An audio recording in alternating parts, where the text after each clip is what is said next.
महाकुंभ में डुबकी लगाने के बाद पीएम मोदी बोले, मां गंगा का आशीर्वाद पाकर शांति और संतोष मिला। प्रधानमंत्री नरेंद्र मोदी ने बुधवार को त्रिवेणी संगम में डुबकी लगाई और कहा कि मां गंगा का आशीर्वाद पाकर मेरे मन को असीम शांति और संतोष मिला।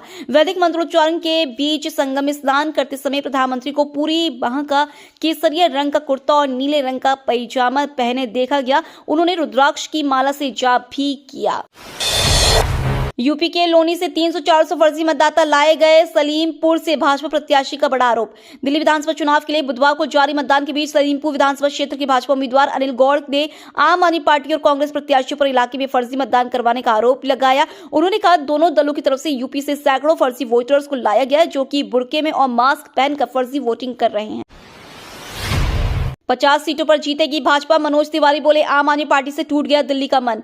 दिल्ली विधानसभा चुनाव 2025 के मद्देनजर मतदान खत्म हो चुका है और 8 फरवरी को चुनावी परिणाम घोषित किए जाएंगे। इस बीच पूर्वी दिल्ली से भाजपा के सांसद मनोज तिवारी ने कहा कि दिल्ली में हम लगभग 50 सीटों पर जीत दर्ज करेंगे। आम आदमी पार्टी से दिल्ली वासियों का मन टूट गया है।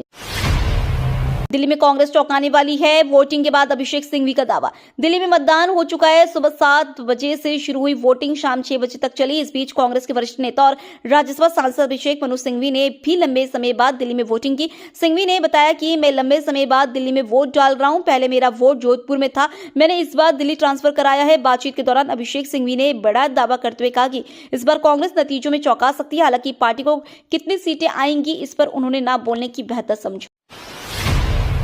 दिल्ली में वोटिंग के दौरान मनीष सिसोदिया के सामने लगे मोदी के नारे।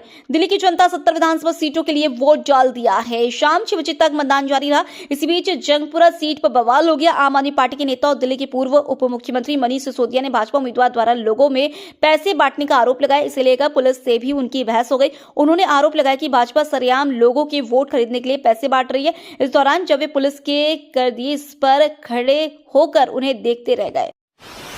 हिंदू आस्था से खिलवाड़ बर्दाश्त नहीं। तिरुपति मंदिर से क्यों हटाए गए 18 गैर हिंदू कर्मचारी। तिरुमला तिरुपति देवस्थानम ने अपने धार्मिक नियमों का उल्लंघन करने पर 18 कर्मचारियों के खिलाफ कार्रवाई की है। इन कर्मचारियों पर हिंदू परंपराओं का पालन न करने और गैर हिंदू धार्मिक गतिविधियों में शामिल होने का आरोप है। टीटीडी बोर्ड के अध्यक्ष बीआर नायडू के नेतृत्व में पहले ही यह स्पष्ट किया गया था कि केवल हिंदू कर्मचारी देवस्थानम में कार्य कर सकते हैं, लेकिन जांच के दौरान इन 18 कर्मचारी लेख को गैर हिंदू परंपराओं का पालन करते हुए पाया गया, जिसके चलते उनके खिलाफ अनुशासनात्मक कार्रवाई की गई है। तलवार और कटार लेकर भारत में घुसे बांग्लादेशी लुटेरे। बीएसएफ जवानों पर हमले से बॉर्डर पर बड़ी टेंशन। पश्चिम बंगाल के दक्षिण दिनाजपुर में बॉर्डर पर स्थित गांव मलिकपुर में तस्करी डकैती करने के लिए कई बांग्लादेशी आधी रात भारत की सीमा में दाखिल हुए थे। जब बीएसएफ के जवानों ने बांग्लादेशियों को रोकने की कोशिश की तो उन लोगों ने तलवार और कटार चलाना शुरू कर दिया। इस घटना के बाद बीएसएफ ने सेल्फ डिफेंस में फायरिंग की। 104 भारतीयों को लेकर अमृतसर में उतरा अमेरिकी विमान। अमेरिकी राष्ट्रपति डोनाल्ड ट्रंप के संकल्प और नीतियों का असर दिखना शुरू हो गया है। बीते 20 जनवरी को राष्ट्रपति पद संभालने के बाद ट्रंप ने अवैध प्रवासियों को अमेरिका से निकाले जाने संबंधी कार्यकारी आदेश पर हस्ताक्षर किए थे। इस पर अमल करते हुए अमेरिकी प्रशासन ने C-17 सैन्य विमान से 104 भारतीय लोगों के एक समूह को अमेरिका से वापस भेज दिया। 104 अवैध भारतीय प्रवासियों को लेकर एक अमेरिकी सैन्य विमान बुधवार दोपहर अमृतसर के श्री गुरु रामदास जी अंतर्राष्ट्रीय हवाई अड्डे पर उतरा। सूत्रों ने इन बारे में जानकारी दी। अदानी परिवार नवविवाहित दिव्यांग महिलाओं की करेगा मदद। अदानी समूह के चेयरमैन गौतम अडानी के छोटे बेटे जीत अदानी की शादी से पहले अदानी परिवार ने मंगल सेवा की घोषणा की है, जिसके तहत नवविवाहित दिव्यांग महिलाओं को सहायता प्रदान की जाएगी। इस पहल के तहत शुरुआत में हर साल 500 विकलांग महिलाओं को 10 लाख रुपए की आर्थिक मदद दी जाएगी। अपनी शादी से ठीक 2 दिन पहले जीत अदानी ने अपने घर पर 21 दिव्यांग नवदंपतियों से मुलाकात की और इस पहल की शुरुआत की। यूसीसी पर शत्रुघ्न सिन्हा के बयान ने बढ़ाई इंडिया गठबंधन की टेंशन। तृणमूल कांग्रेस के सांसद शत्रुघ्न सिन्हा ने अपने हालिया बयान से सबको चौंका दिया। उन्होंने देश भर में सामान्य नागरिक संहिता लागू करने की वकालत की और कहा कि इस पूरे भारत में प्रभावी किया जाना चाहिए। इसके साथ ही बीफ बैंक के समर्थन में बोलते हुए उन्होंने नॉनवेज पर भी प्रतिबंध लगाने की बात कही।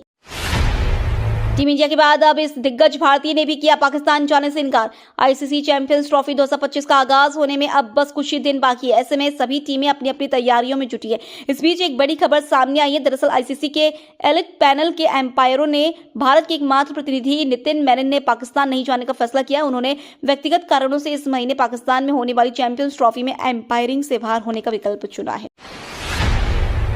पाकिस्तान फिर अलापा, कश्मीर राग, भारत से बातचीत के लिए गिड़गिड़ाए शहबाज शरीफ।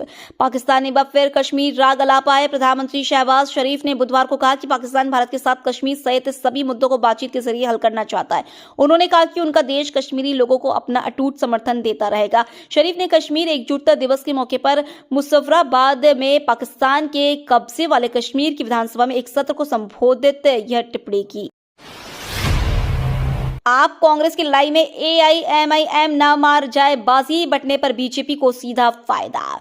इस बार विधानसभा चुनावों में आम आदमी पार्टी की राहें आसान नहीं दिख रही है। राजधानी दिल्ली में वर्ष 2015 और 2020 में हुए विधानसभा चुनावों के दौरान कांग्रेस का खाता भी नहीं खुल पाया था।